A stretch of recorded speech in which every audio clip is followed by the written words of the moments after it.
తెలంగాణ మాజీ CM KCR farm house పై దాడులు చేస్తే వందల కోట్లు బయటపడతాయని కాంగ్రెస్ ప్రచార కమిటీ చైర్మన్ మధు యాష్కి గౌడ్ అన్నారు.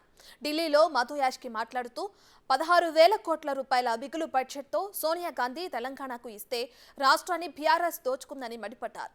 అధికారుల ముసుగులో కల్వకుంట్ల కుటుంబం వేల కోట్లు దోచుకుందని ఆరోపించారు. దోచుకున్న సొమ్మును దుబాయ్, అమెరికాలో దాచుకున్నారన్నారు. అవినీతితో తెలంగాణ ఆస్తులను దోచుకున్న అధికారులు, ఆ అధికారులకు కొమ్ము కాసింది, ఆదేశాలు ఇచ్చింది, పరోక్షంగా అధికారుల పేరుతో దోచుకున్నది నిశ్చితంగా కల్వకుంట్ల కుటుంబమే. అధికారుల దగ్గరనే వందల కోట్లు వస్తూ ఉంటే కవిత ఇంచుమించు 1400 అంటే 2800 గజాలలో బంజారాహిల్స్లో ఒక భవనం కట్టుకున్నది. నయా నిజాం లాగా తయారైనది. అంటే కవిత దగ్గరనే ఇన్ని కోట్లుంటే వాళ్ళ అన్న హరీష్ రావు, వాళ్ళ అన్న కేటీ రామారావు, హరీష్ రావు దగ్గర వాళ్ళ అయ్య దగ్గర ఇంకెన్ని వందల కోట్లు ఉంటాయో గమనించాలి.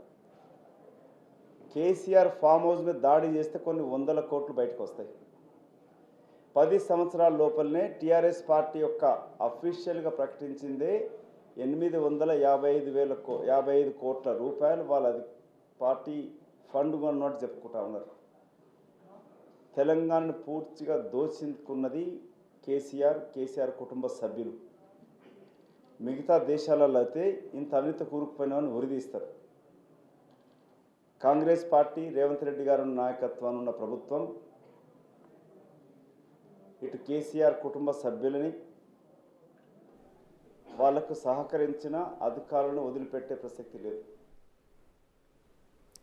దోచుకున్న సొమ్ముతో ఎన్నికల్లో ఓట్లు కొనేందుకు ప్రయత్నిస్తున్నారని, పార్లమెంట్ ఎన్నికల ముందే కల్వకుంట్ల కుటుంబం అవినీతి బయటపడుతుందని అన్నారు. బీజేపీ, బీఆర్ఎస్ నేతలు కాంగ్రెస్ నేతలకు డబ్బును ఆశ చూపి కొనేందుకు ప్రయత్నిస్తున్నారని ఆరోపించారు.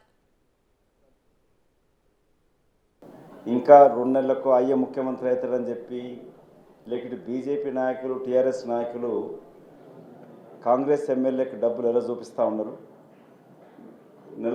కొన్ని వారాల క్రితం కవిత గారు వరంగల్కి వెళ్ళి సమ్మక్క సారలక్క జాతరకు అని చెప్పిపోయి ఆ నెపంతోటి అక్కడున్న వరంగల్ జిల్లాలో ఉన్న కొంత కాంగ్రెస్ నాయకులని సంప్రదించే ప్రయత్నం చేసినది. డబ్బులు కూడా ఆఫర్ చేసే ప్రయత్నం చేసినది. ఇంకా గుంట నక్కలాగా వీళ్ళు వేచి చూస్తూ ఉన్నారు. ఎవరైనా కాంగ్రెస్ ఎమ్మెల్యేలు వస్తారేమనుకొని పడిపోతాను చూస్తున్నారు. ఎట్లాంటి డోకా లేదు రేవంత్ రెడ్డి గారి యొక్క ప్రభుత్వానికి. ఇటు ఎంఐఎం పార్టీ కూడా మద్దతు వస్తూ ఉంది. అదే కాకుండా మాతోటి కనీసం నాతోనే కాకుండా అటు మా రాష్ట్ర జనరల్ సెక్రటరీ ఇన్ఛార్జ్ తోటి ఇంకా వివిధ స్థాయిలో నాయకులతోటి కూడా బీఆర్ఎస్ పార్టీ ఎమ్మెల్యేలు సిద్ధంగా ఉన్న రావడానికి. మేమే తీసుకోవట్లేదు, ఎందుకంటే ఈ ఫిరాయింపుల పైన పోరాటం చేసింది Congress party. So Congress party ప్రభుత్వ సుస్థిరతకి ఎలాంటి డోకా లేదు. కానీ వీళ్ళు ఇంకా ప్రజలు మభ్యపెట్టే ప్రయత్నం చేస్తూ ఉన్నారు. ప్రభుత్వం ఎక్కువ రోజులు ఉండదు, పడిపోతుంది అనేది కడియం శ్రేయర్ లాంటి వాళ్ళు, ఒక నీతి నిజాయితీగా ఉన్న కడియం శ్రేయర్ కూడా కేసీఆర్ ఆదేశానుగుణంగా ప్రభుత్వం పడిపోతుందని మాట్లాడడం కూడా ఆయన సంస్కారాన్ని హీనంకి నిదర్శనం.